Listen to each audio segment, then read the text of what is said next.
I just don't know what's going on. I feel like she has one foot out the door and she's just waiting for her opportunity to take that other step. Okay, so there's an inference here that you think perhaps she has cheated on you. Or would. I mean... Is that what you're saying without saying it? Yeah. She looked him dead in the eye, then dropped the bomb. I got lipo, and I never told you. For a split second, the room froze. Hearing those words out loud hit harder than any cheating rumor or cold shoulder. In that moment, every accusation, every eye roll, every late-night fight over phone passwords and credit card bills came crashing back with a new edge. Does a marriage still count as a partnership if one person is hiding backstage surgeries and the other is playing detective full-time? The tension is so thick you almost want to look away, but the drama keeps dragging you right back in. They'd walked into therapy hoping to stitch things up, but a secret like that slices everything raw. It makes you wonder, what matters more, the lie itself or all the trust that leaks out the moment you start wondering what else you don't know? He's sitting there, convinced she's slipping away. She's quietly convinced nothing she does will ever shake his suspicion. This wasn't just two people on a reality show. This was two people who seemed to have lost the plot of each other's lives. Every couple has those weird little silences where you know something big is coming. Here, it's not just big, it's a point of no return. He's thinking about custody. She's filming TikToks like nothing happened. There's a custody battle brewing, an arrest rumor, and both of them still pretending they're just there for a little bit of therapy and tea. Imagine getting accused of cheating every time you're sick, or being grilled for taking a trip home to catch your breath. This is the price of broken trust, counted in sleepless nights and Instagram stories you can't decode. But is she really to blame for the wall between them, or did he build it himself, one brick of suspicion at a time? And what happens when every apology feels fake, every explanation sounds rehearsed, and the smallest secret leads to the final breakup? If you think things look toxic now, keep watching. What comes next peels back every polite excuse and shows you what happens when loyalty turns into a chess match and love feels more like a scoreboard than a safe place. How far can two people fall before there's nothing left to fight for? Last week it looked like Patrick and Tais hit rock bottom, but even then, no one expected this kind of fallout. Their marriage already felt one argument away from collapse, with every car ride and kitchen conversation serving up fresh suspicion. She'd fly back to Brazil for what she said was quality family time. He'd scroll through their credit card statements, hunting for proof of secrets. The tension became the third member of their relationship, refusing to leave the room. Who would have thought those nervous horse rides and forced therapy sessions would spiral out into divorce papers and police reports? Remember the days when a 90-day couple's biggest problem was just culture shock over breakfast? Now it's custody battles and cheating accusations added to a growing pile of passive-aggressive texts. If you blinked during the last episode, you probably missed another round of both sides trying to stay claim to who's hurting more. Even those little honeymoon flashbacks come off cold now, like something both of them barely remember. Marriage never looked so much like a chess game. So here they are, arriving at the picturesque countryside retreat, both pretending this is about healing and not about finally finding out who's been hiding what. The pastoral calm of England is wasted on two people whose main language is side-eye. You can practically feel the producer's excitement every time somebody mentions fresh drama. Nothing says fix our marriage like needing to put your partner's loyalty on trial in front of strangers. Imagine booking an overseas couples retreat, not to reconnect, but to separate your bank accounts and argue about underwear in front of a camera crew. Things at home have only gotten messier. Patrick has gone public with a divorce. He's pushing for sole custody, and all over social media, followers are screenshotting court filings and gossiping about who's at fault. The minute Tais' arrest for alleged domestic battery flashes across tabloids, viewers lose any hope for a regular resolution. Even hearing the charges were dropped doesn't slow down the rumor mill. Is it possible for anyone to come back from this much chaos? Are fans rooting for them to reconcile, or are we tuning in just to watch the slow-motion breakdown? But here's the wildest twist. While the headlines scream betrayal and broken trust, Tais keeps posting cheerful clips featuring Patrick. No explanation, no drama, just a TikTok here, a family photo there, as if none of it ever happened. Are they keeping things civil for their daughter? Or is there another layer none of us are seeing? Maybe they're reconciling behind the scenes. Maybe they're just trying to outdo each other in the court of public opinion. Every new post brings fresh speculation, and fans are starting to wonder if anyone involved is telling the full, honest story. The whole setup is so messy you want to laugh and cringe at the same time. If you've ever witnessed a couple trying to act normal after months of silent resentment, you know the kind of awkward energy that comes across every time the tension cracks the surface. Is this therapy or a prelude to a final, explosive breakup? It's hard to tell. They step into their so-called healing castle loaded with baggage they can barely carry. But just when things seem like they might quiet down for 2 minutes, another bomb drops. Word spreads that Patrick has started watching every move Tais makes, tracking her gym trips, tallying up her expenses, scouring through every social post for clues. And Tais? She claims she's suffocating, trying to carve out a sliver of independence while every move is met with suspicion. Is this the final stage before one of them finally checks out for good, or are we primed for an even bigger scandal no one saw coming? If you've ever thought your own relationship drama was over the top, buckle up, the real show is only getting started. When Tais walks into that therapy session, you can almost hear her thinking through every word, bracing for impact. The therapist barely unpacks the first question before Patrick starts circling the topic of infidelity. He doesn't come out and say it right away, but the look in his eyes speaks for him. He's been replaying the same suspicion for months, maybe years. The minute she doesn't answer a question exactly the way he wants, you see it all over his face. Suddenly, every skipped call, every solo gym trip, every flight to Brazil feels like evidence, not routine. That's the price of losing trust. It turns the simplest events into allegations, turning regular life into a never-ending investigation. He brings up how she doesn't want to be intimate every single night, and how, when she says no, he jumps straight to wondering who she might be sneaking around with. There's no middle ground, no. Maybe she's just tired. Only jealousy. Only suspicion. And this doesn't live in just one conversation. It's in every text that goes unanswered, every second she spends with friends, every new expense he can't track to the penny. Imagine never getting credit for being loyal, always being treated like you're one step away from breaking the rules. That pressure builds up until every little mistake looks criminal. Not to say Tais is blameless. Her choice to hide the lipo procedure and keep quiet about her spending shows how deep the walls have gotten. She's not sharing out of safety. She's keeping things secret for self-preservation. For anyone who's ever been in a relationship where you feel like you have to hide things to avoid a fight, it's familiar territory. Does that make her the villain? Or does it prove just how toxic things have gotten? If you can't tell your partner about something as basic as a doctor's appointment, what are you even saving at this point? But Patrick doesn't want to see those layers. For him, every unanswered question equals confirmation he's right to worry. He claims he's protecting the family, watching the money, watching her moves, keeping an eye out for threats. To some, it looks like paranoia. To him, he's just doing his job as a husband and dad. But if you're clinging to control this hard, maybe it's because you already know things are slipping away. That creeping sense of losing grip is everywhere. He's counting every dollar, measuring every hour, treating partnership like a math problem he can outsmart with enough evidence. The weirdest part is how often the conversation circles back to daily life details, like whether she's wearing shorts under her skirt, which somehow becomes another test of loyalty. There's a hint of humor here, but also a sadness in seeing two adults stuck in a loop of accusations more exhausting than any arguments about in-laws or laundry piles. Are you supposed to live in constant surveillance? Is any relationship supposed to feel like a security drill 247? And for those watching, the questions pile up faster than the receipts. Is Patrick's jealousy a sign that he cares, or is it crossing a line into possessiveness? Is Tais running from him because she's truly hiding something, or has the constant suspicion finally convinced her to shut down and pull away?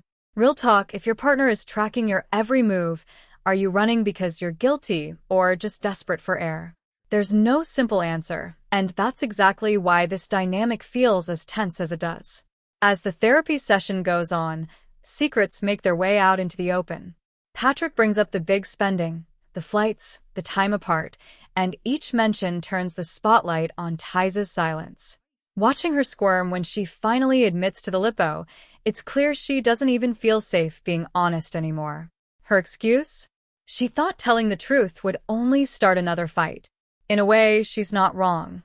Every confession seems to weaponize the love they used to have into ammunition for the next meltdown. It's a never-ending blame spiral. He accuses her of being selfish.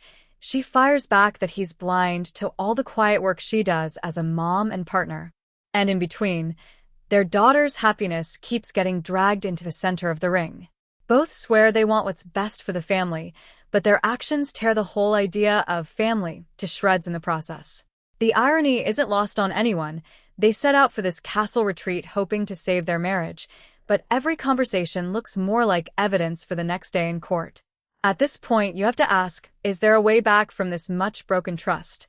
Or is every apology just one more thing to fight about? Are Patrick's rules about money and loyalty creating any real security? Or are they just making his worst fears a reality? Can Tais ever be herself in a household where the only way to keep the peace is to keep things hidden? The fallout from one secret becomes the fuel for another misunderstanding, and the cycle eats them alive. And that's where it hangs. Two people, totally exposed, still hoping for a miracle even as the window closes. The next move isn't just about winning the argument, it's about figuring out if there's any reason left to try. What's it going to take to finally break the cycle? Another secret, another public explosion, or maybe the courage to admit there's nothing left worth saving. If you think the drama peaked here, wait until you see how the power struggle plays out when every fan, follower, and family member starts taking sides. As soon as news started to break online about Patrick and Tais' divorce filing, social media exploded.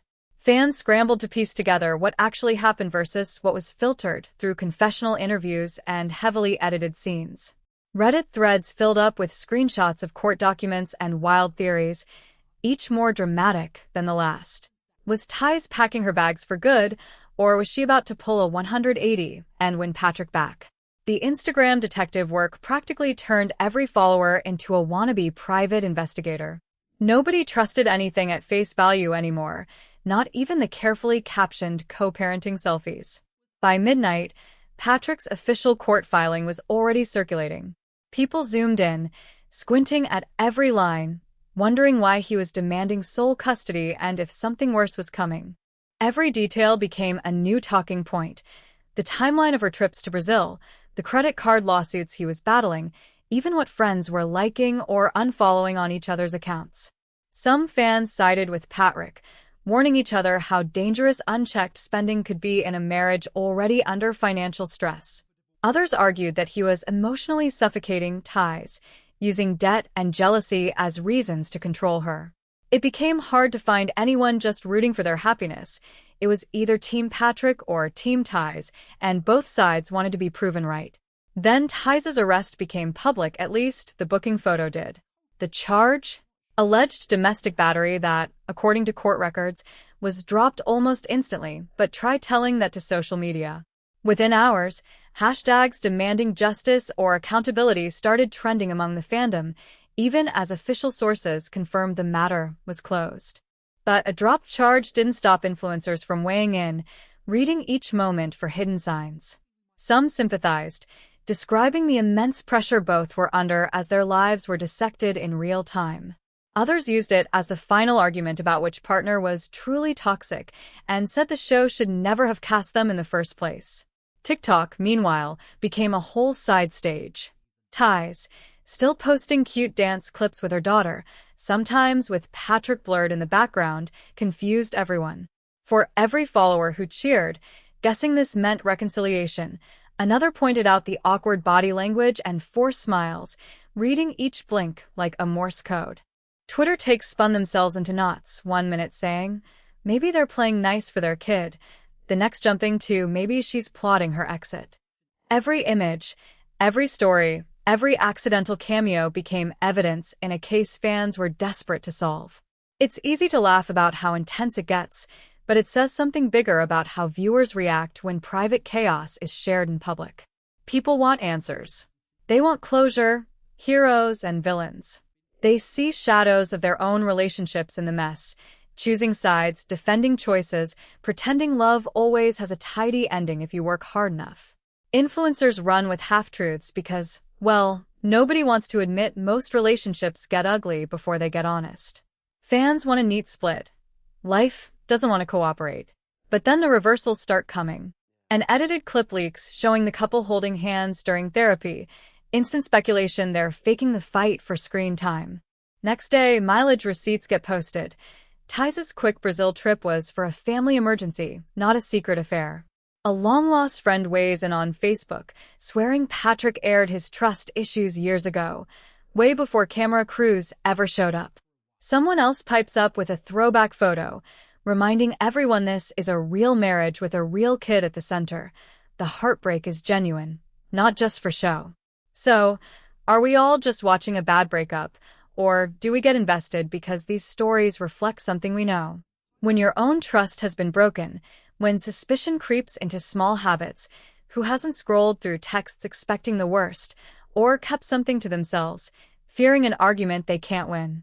It's painfully relatable. The problem with public relationships is you can't take a break from judgment. Every move is rated, every mistake is open for debate, and before you know it, your whole world feels like a contest you can't escape.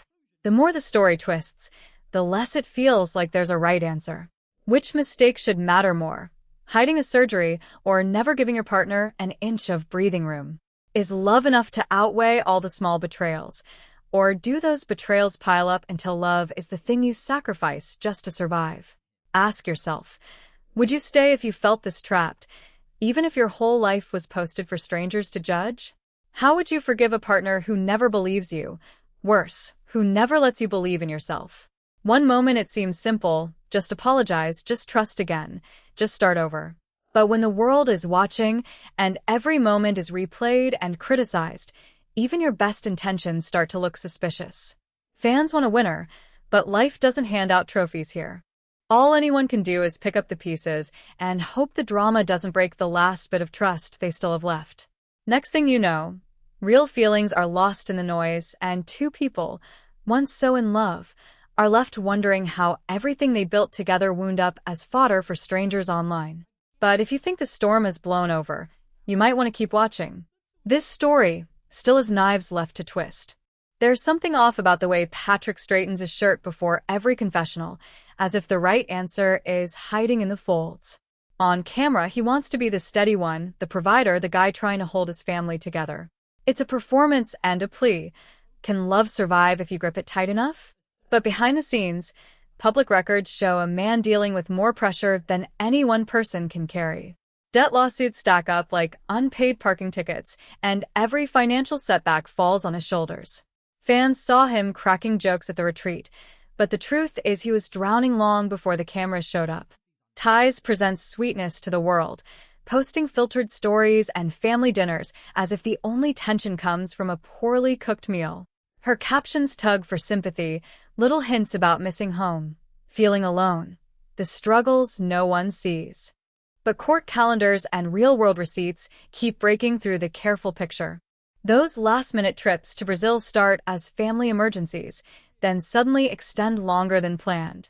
Each day she stays away, the narrative grows. Is she caring for family or creating distance she can't close? Every soothing video comes up against the cold fact that she lied about surgery, skipping honesty because she knew the cost at home. Meanwhile, their daughter's face keeps reappearing, caught between two public stories, never able to stay completely out of frame. Both parents claim to be putting her first. What the outside world sees is a little girl who just wants a bedtime story, not a battlefield. Fans want to know who's protecting her best, but sometimes grown-ups forget that quiet pain is the most lasting. Online arguments rage about which parent is winning, but every observer skips how much is getting lost in the fight for appearances. This is the part nobody wants to dwell on, but it's the truest thing in all the noise. The therapy sessions, instead of bringing relief, have turned into the main stage for accusation and defense. Each question lands heavier than the last. Patrick rattles off expenses and loyalty tests like a prosecutor. Tais folds her arms tighter, less a wife and more a witness planning her escape route. The couple rehearses their lines for camera and for each other, never really landing on the truth, both more interested in convincing an audience than confronting what matters. Even the therapist's patience phrase, their professional calm tested by the refusal to sit with anything real for longer than 10 seconds. And yet, every now and then, something cuts through the mess. There's a rare, quick look between them, an old joke, a brief touch before pulling away. You see what they must have been before the scorekeeping started. For a moment, you want to root for them, for a reconciliation, for the fix.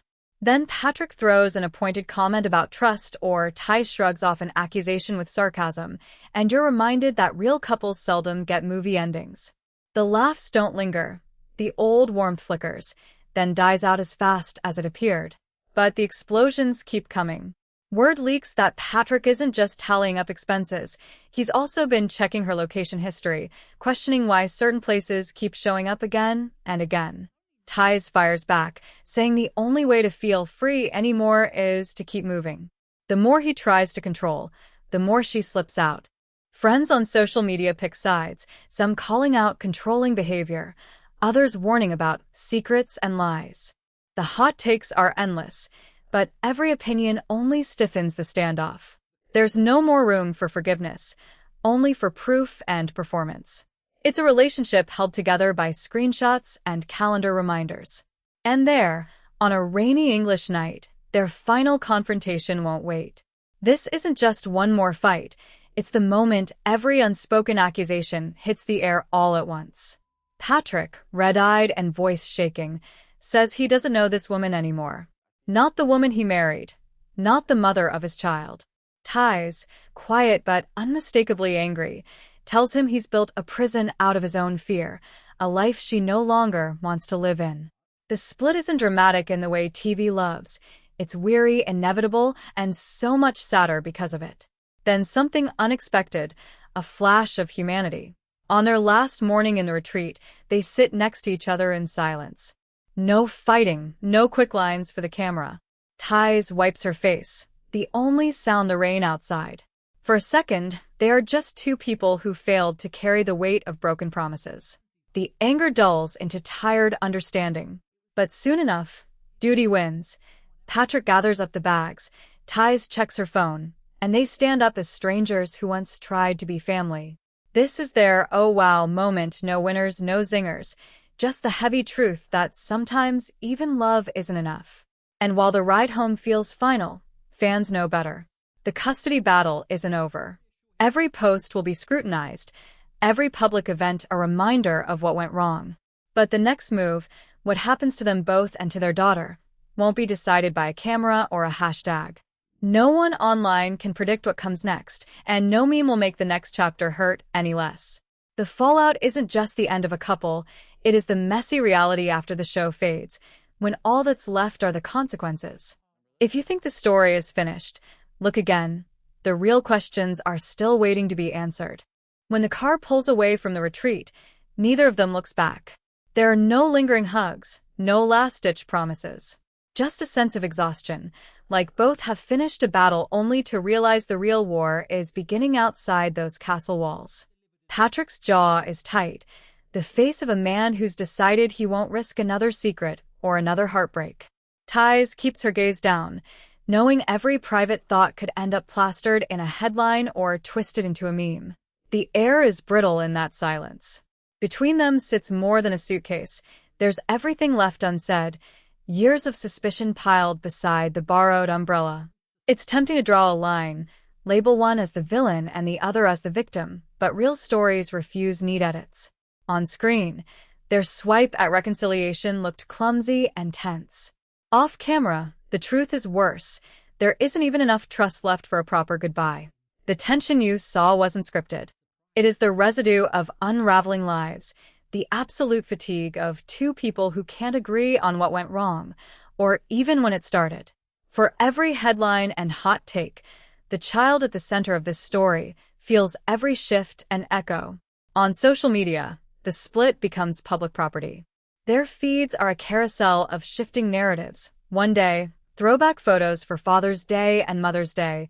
The next, cryptic quotes about betrayal and starting over. Fans draw battle lines, but the couple themselves look thin, voices smaller every time they go live. There's power in attention, but there's also nowhere to hide when every comment is a reminder that your best moments can be turned into punchlines, and your worst are everybody's late-night entertainment. Friends step in with advice, but the core problem remains untouched, a partnership eroded one unresolved fight at a time. Nobody meant for this to become so public, but once you invite cameras into your life, you don't get to pick which heartbreak makes the edit. The custody dispute only raises the stakes. Patrick wants stability for his daughter. Tais wants a new start without old rules. Co-parenting now happens under a microscope, every exchange watched and judged by more eyes than any family could handle. Sometimes the threats are direct, anonymous messages, petitions to the network, whispers about what might be revealed next. Other times, the wounds are quiet, felt only when another bedtime comes and the family routine is permanently rewritten. Even now, the lines between truth and perception blur. Was the surgery a deal breaker, or was it only a turning point because trust was already failing? Did Patrick's demand for control keep him safe, or did it finally ensure he lost the very person he feared losing? Each public statement spirals into hundreds of private worries. Everyone swears they'd do better, but there is no playbook for how quickly pressure, fame, and secrets can hollow out even the best intentions. At the end, the pain isn't made for TV. It keeps its sharpest edges for off-camera, for the nights when nobody's watching and regret settles in like an old injury. Through all the noise, it's easy to lose sight of what matters. Two people once promised to face the world together. Now, every move feels like a solo gamble. The house is quieter now, but not in a peaceful way. Every silence is full of words that will never be spoken. Each person starts to build their own story about what really happened. Both know they'll never agree on the answer, but there's no undoing what's been done in public and in private. For viewers, it's natural to search for a clean resolution. But for anyone who's ever tried to fix something too broken to mend, this ending rings painfully familiar. If you've been there, you know the hardest part isn't the shouting or even the moment doors slam shut. It's the new routine of living with an ending that doesn't come with closure. It's the knowledge that sometimes love can't cure everything, and neither will a viral apology or a judge's ruling.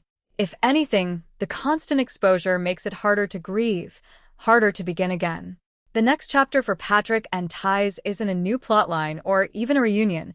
It's the slow work of learning who you are without the fight. For their daughter, the stakes are even higher. Every decision, every new rule, every public comment finds its way back to her.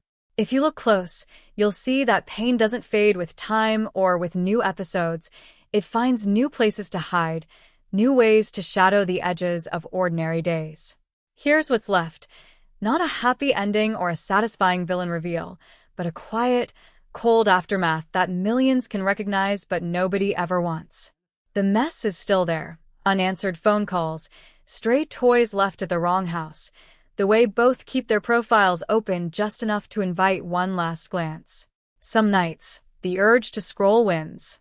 Both are watching, not out of hope for reconciliation, but to make sure they won't be blindsided by what comes next. You'd expect the final blow-up to be the climax, but often, the sharpest pain comes after the camera is put away and the world has moved on to new drama. Why is it that we follow stories like these, hoping for closure we wouldn't expect from our own lives? Is it easier to judge from the outside, to imagine we'd do better, to forget that trust is both the hardest thing to rebuild and the fastest to lose? Maybe the real heartbreak is realizing every couple has their breaking point, and you never know it's coming until it's too late to go back. And as the credits roll, the questions don't stop. What happens when the court decisions finally come down? Can two parents rebuild trust enough to share even a smile across a soccer game or a school recital? The answers aren't just in the highlights, but in the moments nobody records, the looks, the silences, the messy work of letting go. For now, the story waits. The next page is always unwritten, but the fallout from this one will echo for longer than any season could ever capture. Families don't get closure. They improvise a new normal. And if you think the storm is over, Wait until you see who shows up next, because another 90-day couple is about to shake up everything you thought you knew about second chances.